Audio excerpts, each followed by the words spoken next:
Final project: Search and Rescue.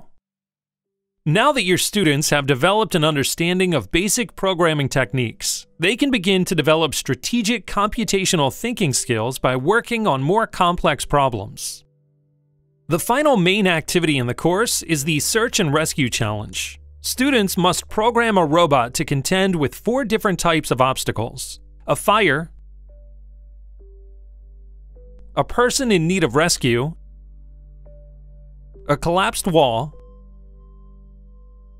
and an empty room. But the order of the rooms will be randomized. In order to address this more open-ended programming scenario, the activity begins with some general-purpose problem-solving mini-activities. It then proceeds in 2 distinct phases. Phase 1: 4 rooms separately. The challenge starts by having students complete the 4 parts of the challenge separately, under known conditions. However, as the course emphasis is now shifting away from programming toward computational thinking and problem solving, students are assigned to first write their intended solutions in plain English, a practice known as pseudocoding, before writing any code. Students should show either you or a peer their plan for each of the 4 behaviors and get it approved before continuing. Once approved, students should write and test the 4 behaviors.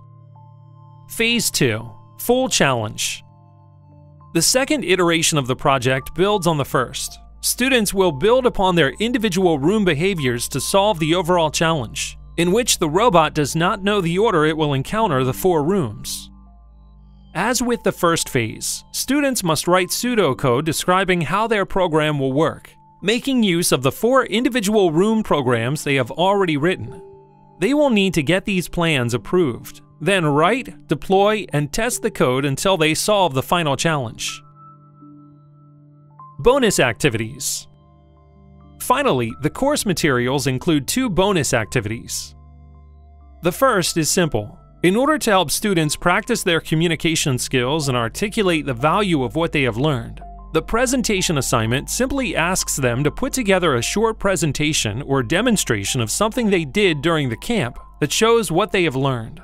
This presentation is often very popular among parents who want to know that their child's time has been well spent.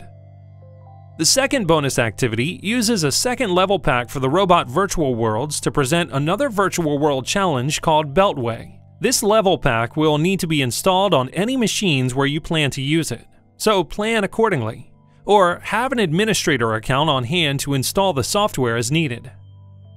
Student certification. At the end of the course, students have the opportunity to demonstrate their knowledge on a simple programming exam. Students who complete the test successfully will receive digital badges showing their accomplishments. You can also print these credentials in certificate form. Some sections of the exam are experimental and will not count towards student scores. Students who pass the exam may further upgrade their credential to silver or gold by visiting the certifications area of their CS2N accounts. Uploading a piece of sample code as additional evidence of their programming proficiency. Requesting instructor endorsement of their skill, that is, asking you to digitally vouch for their proficiency. Completing either one of those steps will result in a silver certificate, while completing both will upgrade it to gold. Good luck with your classes this summer. Questions and support: rsol@cs2n.org.